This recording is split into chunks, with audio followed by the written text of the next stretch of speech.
विधानसभा निवडणुकीत झालेल्या पराभवाचा सर्वाधिक फटका ठाकरेंच्या शिवसेनेला बसलाय.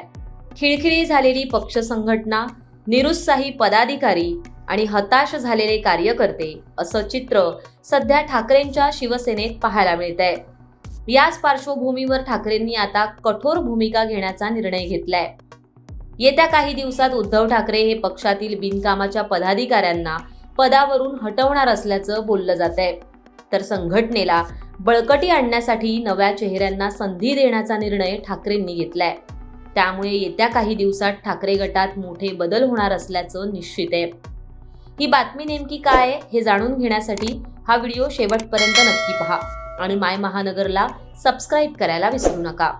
विधानसभा निवडणुकीचा निकाल आल्या दिवसापासूनच ठाकरेंच्या शिवसेनेत अस्वस्थता असल्याचं दिसून येतंय. संघटनेला आलेली सुस्ती हेच या पराभवामागचं मुख्य कारण असल्याचं अनेक विश्लेषकांनी म्हटलंय. खुद्द शिवसेना ठाकरे गटाचे आमदार भास्कर जाधव यांनीही एका बैठकीत शिवसेनेची काँग्रेस झालीये अशा शब्दात संघटनेवर नाराजी व्यक्त केली होती. त्यांच्या या विधानानंतरच ठाकरेंना खडबडून जाग आलीये. एका वृत्तपत्राने दिलेल्या वृत्तानुसार विधानसभा निवडणुकीनंतरच ठाकरे गटात तक्रारींचे सत्र सुरू झाले. दिवसेंदिवस हे तक्रारीचं सत्र वाढत असल्यानं ठाकरेंनी अखेर संघटनेत बदल करण्याचा निर्णय घेतलाय. विधानसभा निवडणुकीमध्ये मुंबईसह कोकण पट्ट्यात ठाकरे गटाला मोठा धक्का बसलाय. कारण महाविकास आघाडी विरोधातच ठाकरेंच्या काही पदाधिकाऱ्यांनी काम केलं असून महायुतीच्या उमेदवारांना छुपी मदत केल्याचं बोललं जातंय. त्यामुळे अशा व्यक्तींना पदावरून हटवण्याची मागणी कार्यकर्त्यांनी लावून धरलीय. त्यामुळे अशा पदाधिकाऱ्यांना लवकरच पदावरून दूर करण्यात येणार असल्याचं सांगण्यात येतंय. खरं तर ठाकरेंना जागं करण्यात मोठी भूमिका बजावली ती आमदार भास्कर जाधव यांनी.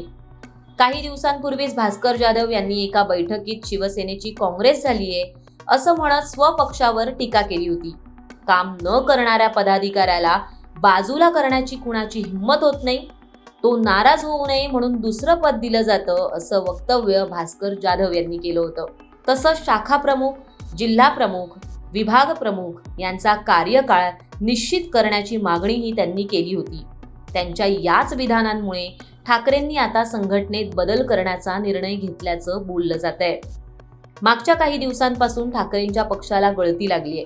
अनेक कार्यकर्त्यांनी पक्षाच्या कारभारावर उघडपणे नाराजी व्यक्त केली आहे.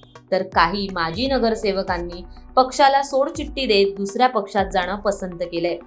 कार्यकर्ताही आता शिंदेंच्या शिवसेनेत जाणं पसंत करतोय. त्यामुळे येत्या काळात पक्षातील गळती थांबवण्यासोबतच पक्षाला मजबूत स्थितीत आणण्याचं आव्हान ठाकरेंसमोर असणार आहे.